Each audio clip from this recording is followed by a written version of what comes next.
ಈಗ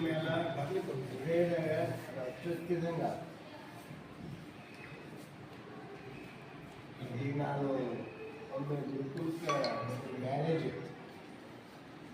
ಅವ್ರ ಹುಡುಗ ಇಲ್ಲಿ ಓದ್ತಿದ್ದ.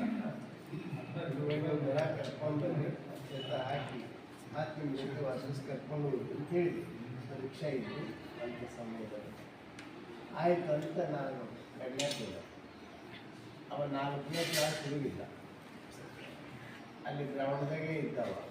ಕೂಡುವ ನಿಮ್ಮ ನದಿಯದ ನಿಮ್ಮ ಮಕ್ಕಳು ಕೂಡು ಕಾಲಿನ ಕೂಡು. ಅವ ಕುಂತು ಮತ್ತೆ ಎದ್ದು ಓಡ್ತಾ ಹೋದ.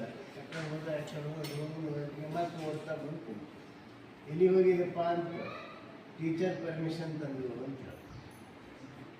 ಅದು ನಮ್ಮ ಪರ್ಮಿಷನ್ ನಡೆದಿಲ್ಲ. ಅಂದ್ರೆ ಅದನ್ನ ಯಾಕೆ ಹೇಳ್ತೀನಿ ಮಾತಂದ್ರೆ